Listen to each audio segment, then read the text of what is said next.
Ora, muito bem, estamos então de volta à última parte do nosso programa, Frente a Frente. Aqui nos estúdios o pastor Ricardo Mazo e o representante pela evangelização da IMUT. Estou a falar também do Mayenga David.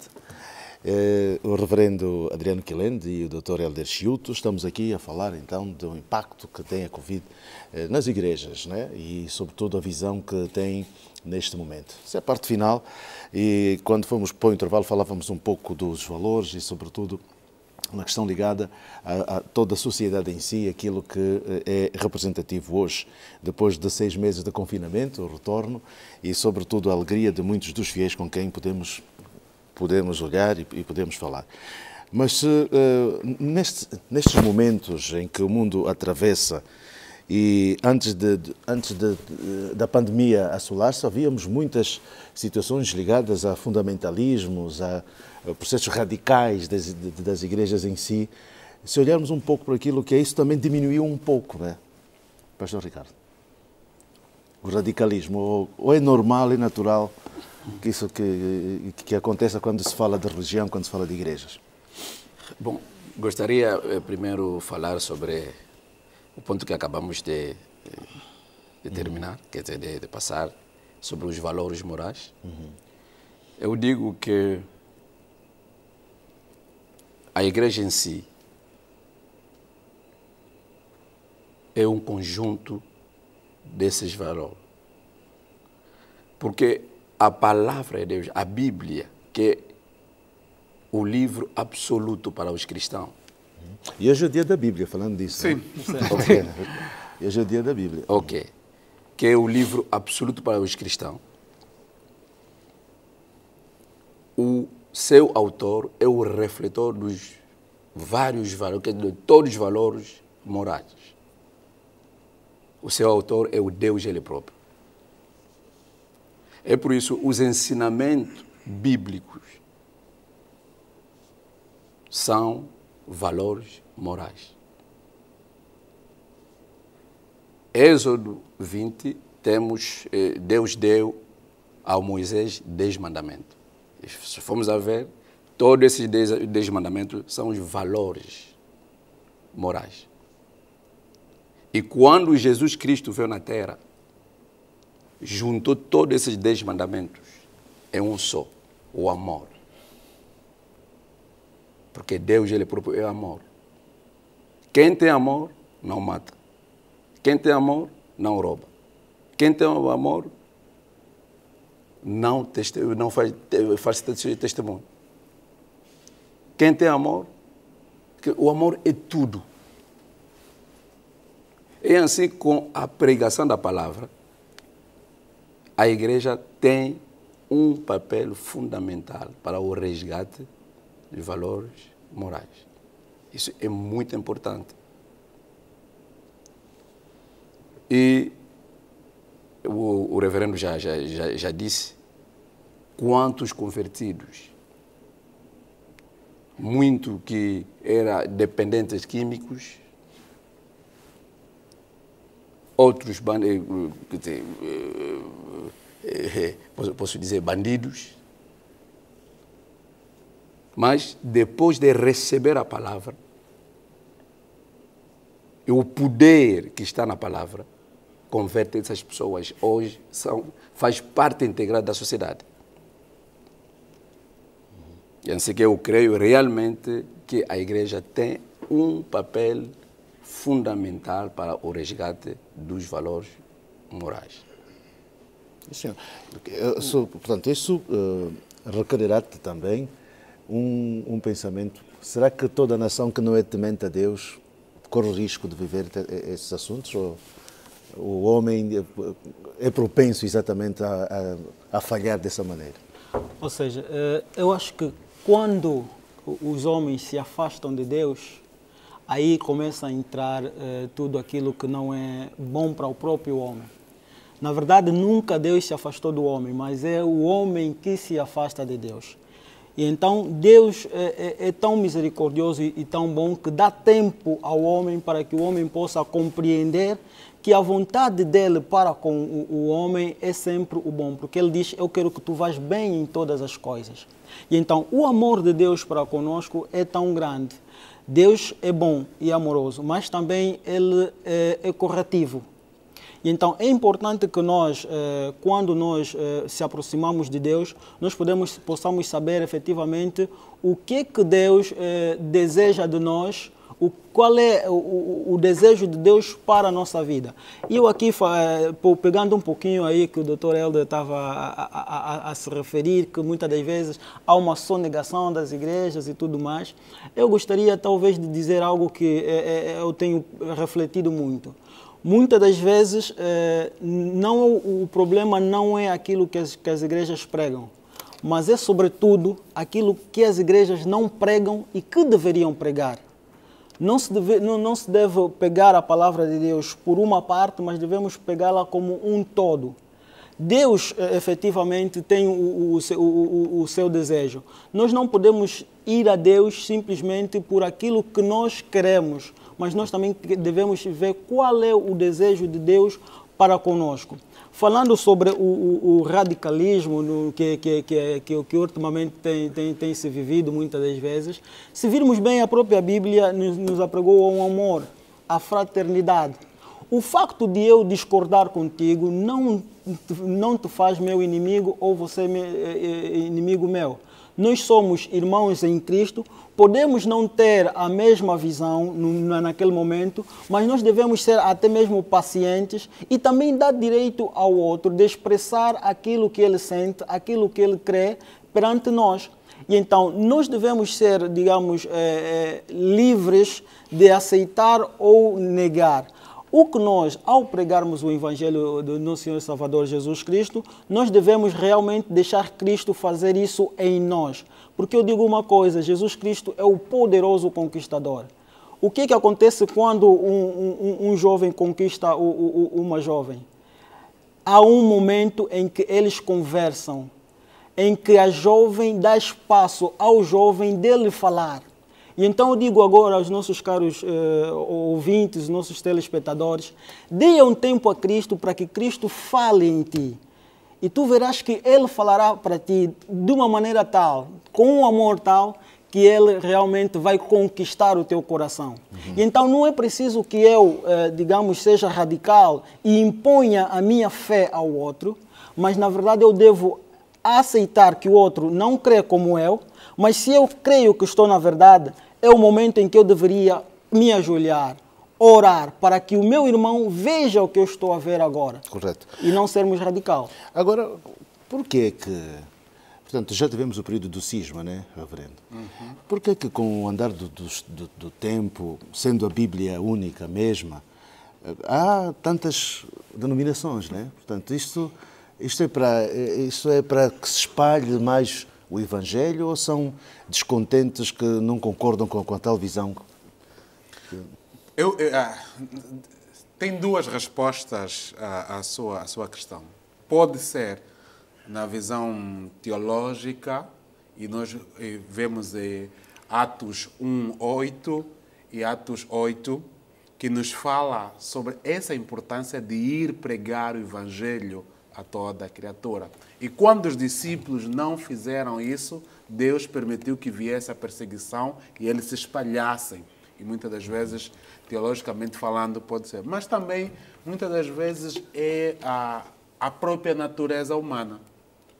O homem, por natureza, é descontente. E o homem, por natureza, nós estamos tendenciados ao mal.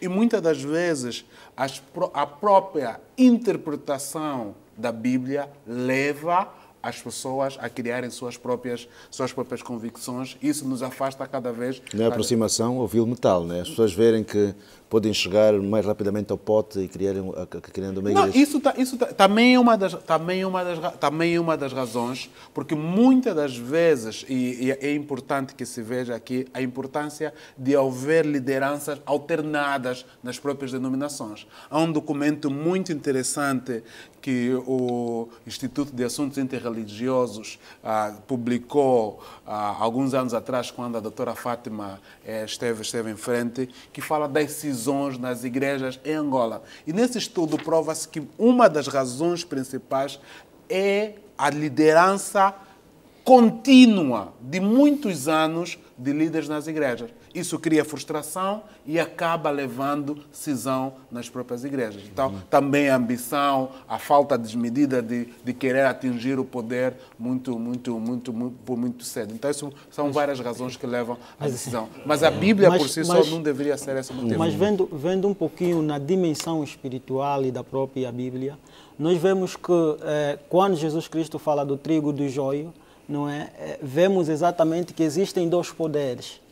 Para além, efetivamente, de nós vermos a coisa da maneira humana e tudo mais, mas nós devemos saber que existe por detrás, na verdade, alguns espíritos, ou seja, existe Deus, por um lado, Deus é real, existe, Satanás é real, existe, os anjos são reais, existem, e os demônios também são reais e existem.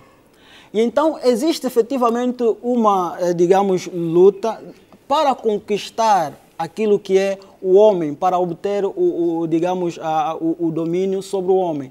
Por um lado está o bem e por um lado está o mal. E então, se nós virmos bem isso no campo espiritual, existe efetivamente ali sempre, se formos ver, Jesus Cristo tinha 12 apóstolos, mas um o traiu. Ok? Significa dizer que onde estão os filhos de Deus, ali também Satanás vai compenetrar para estragar. Porque o objetivo de Satanás é mesmo aquilo que a Bíblia diz. Ele vem para matar, roubar e destruir. Então Satanás vem para destruir. E muitas das vezes o que acontece, um exemplo muito rápido que é para nós passarmos aqui. Se nós virmos as nossas mamães lá no Quimbo, quando fazem lavra, quando o fruto começa a ficar bom, lá os pássaros vêm para comerem aqueles determinados frutos. Então eles metem um espantalho. Para quê? Para que quando o vento vem, o espantalho vai se movendo e afugenta. Muitas das vezes o que acontece é, aí onde tem a palavra de Deus, aí onde verdadeiramente o povo de Deus está a ser alimentado, Satanás levanta um espantalho para simplesmente afugentar os filhos de Deus. E então, ali realmente nós devemos ver que Deus tem o seu plano, mas Satanás também tem o seu plano. Então, não podemos ver simplesmente na dimensão normal, mas devemos também ver na dimensão espiritual. Telegraficamente, só para crescer. A questão que coloca o ilustre João Pinto tem muito a ver também. E aqui quero agradecer a Deus, porque há mal que vem por bem. E se o coronavírus é o mal, também veio por bem. Porque ele acaba por promover o divórcio da toxodependência absoluta da liderança entre os crentes e os líderes. Porque havia uma dependência quase monolítica, absoluta, que era imposta. Porque as pessoas havia uma lavagem cerebral, um branqueamento da consciência dos crentes, de que tudo por nada, até uma dor que está a sentir no pé, na pata, né, tem que ligar num pastor. O corona veio demonstrar que nós podemos, sim, devemos respeito, reverência aos líderes religiosos, mas nós podemos, mesmo na forma individual, buscar o Criador e Ele lhe ouvir. Hoje estamos a ver, e isso uma das grandes consequências que vai surgir no âmbito dos efeitos do Covid-19, é que muitas igrejas vão perder mesmo alguns clientes que chamamos supostos crentes. Vão perder, porque também deu-se conta que com a falsa propaganda dos milagres falaciosos, com o Covid, como ninguém curou o Covid, e é aquilo que passa sempre na rede social, onde estão os pastores milagrosos que curam o Covid-19? Não é só em Angola, estamos a falar no campo geral, no mundo todo. Onde estão? Desapareceram. Os pastores também estão a fugir à Covid. Quer dizer, também está a se esconder da Covid. Não aparece por quê? Não vem desafiar o Estado por quê? Para testar e ver que, de facto, o poder de Deus ainda está em exercício, ainda está no âmbito da sua executoriedade. São essas questões que também deixam muito a desejar. Nós temos que olhar a obra de Deus não como uma questão de âmbito de interesse particular, subjetivista. Jesus não trouxe a ideia do divisionismo, mas trouxe a ideia da união de Cabinda com Nenemar ao leste, do mundo ao universo todo. Essa ideia do divisionismo é a ideia do homem. Essa ideia de que a minha igreja é melhor, a do outro é que amar, é a ideia do homem. Concorrência desleal dentro da obra, da disseminação do evangelho. Esses indivíduos mancham um bom nome dos bons líderes e do Senhor, sobretudo. Mas o que disse o apóstolo Paulo? O que mais importa é que Jesus está a ser anunciado, seja pelos bons motivos ou pelos maus. Mas no final da história, cada um vai ter que pagar de acordo com as suas obras. Vamos pagar, nós que somos os tais líderes, que somos os tais servos, vamos pagar 3 vezes mais. O inferno também está a nos aguardar. E eu vou dizer mesmo isso, sabe por quê? Porque muitos estão a se tornar abastados agora, estão a ostentar lazer. Você vê o pastor, vive melhor que o crente, mas como é possível? O pastor dá a vida. Então você está no V8, vidro fumado. Teu crente está na paragem, você está a passar por ele. Não consegue parar para lhe dar boleia. Mas ele é que participou para comprar aquele carro para si. Está a entender? O crente de base, quem lhe liga? Nessa fase da Covid, se calhar são poucos. Não quero meter em xeque aqui a generalidade. Mas quantos são os líderes que estão aí visitar os seus crentes, as suas ovelhas? Saber como é que está, como é que não está, o que é que se pode... Tem que ser uma palavra de alento para refrigerar e fortalecer a crença do crente. O que o doutor Chito diz é, de facto, aí onde se separa o trigo do joio. Quem, de facto, está preocupado com o seu rebanho, vai mesmo lá, né? É mesmo. Não é? Vamos ouvir aqui o pastor Ricardo sobre esse propósito. Não, é para ouvir a sua opinião. Ok. Em relação a isso. Bom, para mim, acho que posso me alinhar daquilo que o irmão Mayenga disse, porque existem 2 sementes. A semente de Deus e a semente do diabo. Uhum. E onde sempre há um ajuntamento, sempre tem essas 2 sementes. Essas 2 sementes, o que age é o Deus e o diabo. Esse problema das divisões não começou hoje. Mesmo quando Israel saiu do Egito, o líder foi Moisés. Mas quando chegaram no deserto, havia oposição. Datã e Coré levantaram. Disseram, mas quem disse sou você? Todos os dias Deus disse sou você. Nós também. Quer dizer, ela onde começou também a oposição. Já lá no Antigo Testamento. E quando Jesus chegou é a mesma coisa. É a mesma, essas são as duas sementes que continuam até hoje. Uhum.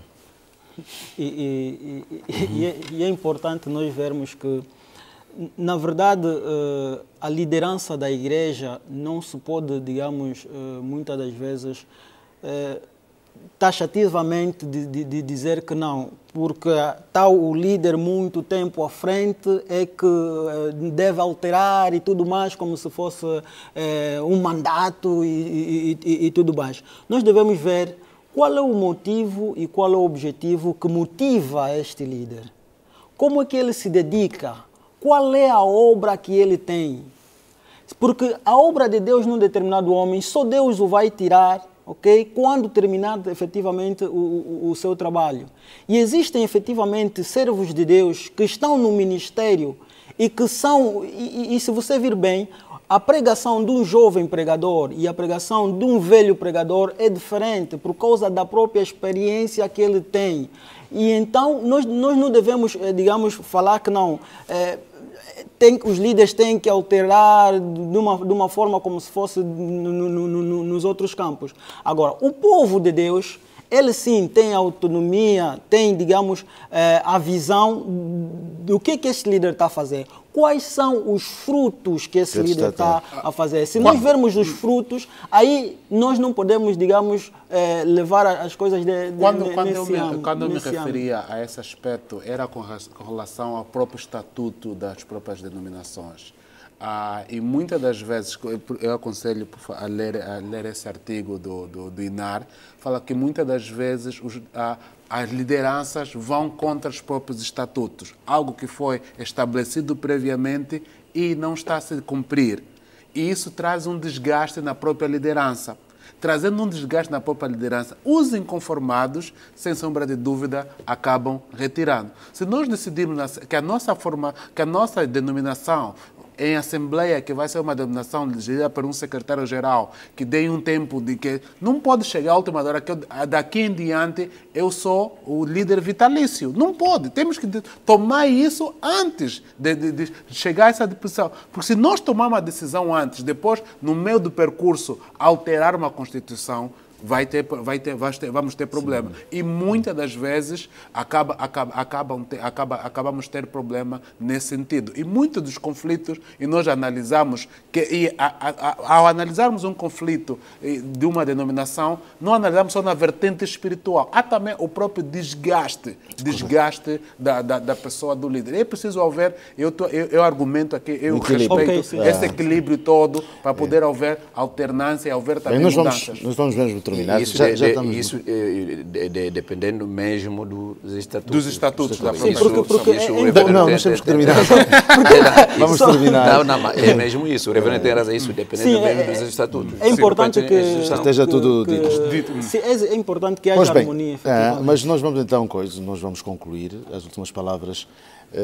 Dr. Chilto, portanto, depois dessa Covid, podemos falar já numa igreja pós-Covid?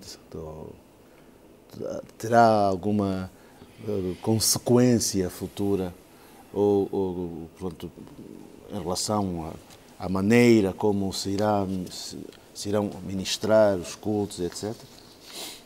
Bem, eu acho que a Covid veio nos ensinar a viver de acordo a uma nova realidade circunstancial. Não se sabe em certo quando poderá nos abandonar.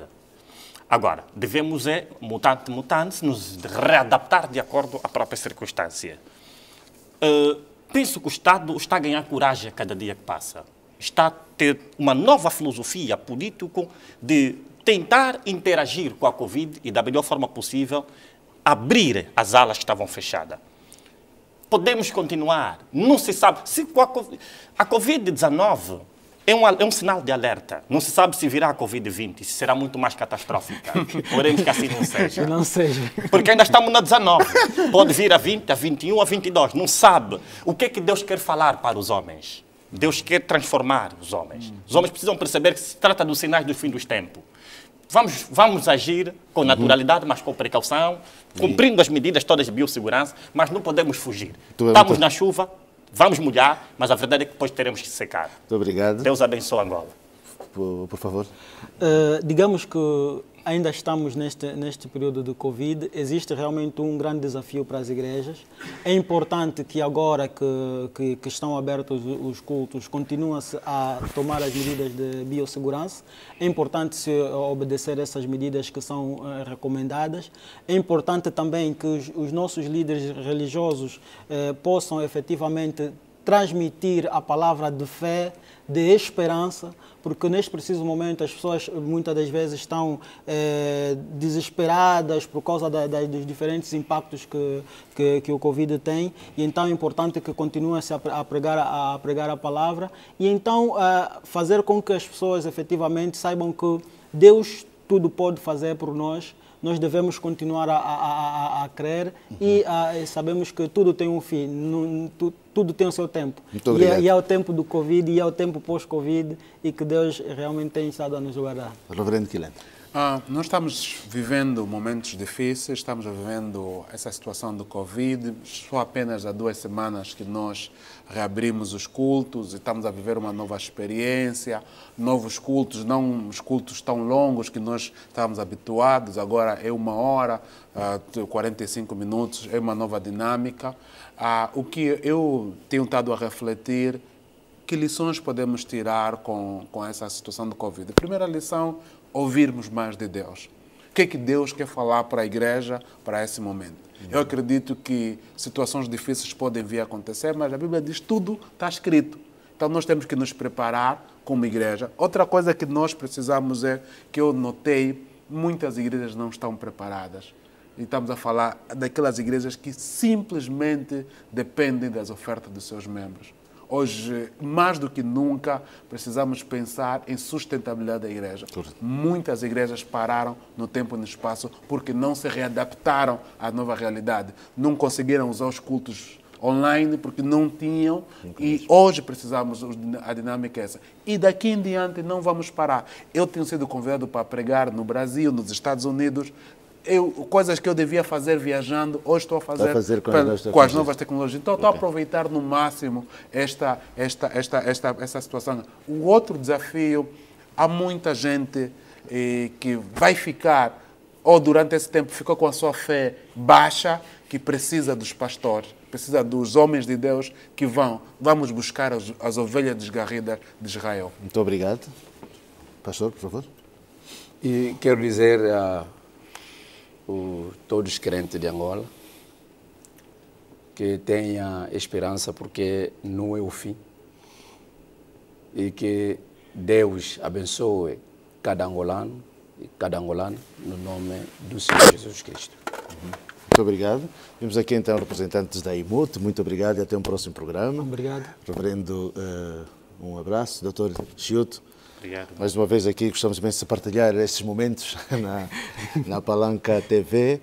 Assim termina mais um Frente a Frente e esperando que, portanto, o que aqui foi dito seja um pouco daquele subsídio importante para outros que se vão juntar quando se falar do papel da Igreja na sociedade e, sobretudo, a visão atual que tem no momento e o impacto que a Covid-19 trouxe para as famílias e para a sociedade no geral.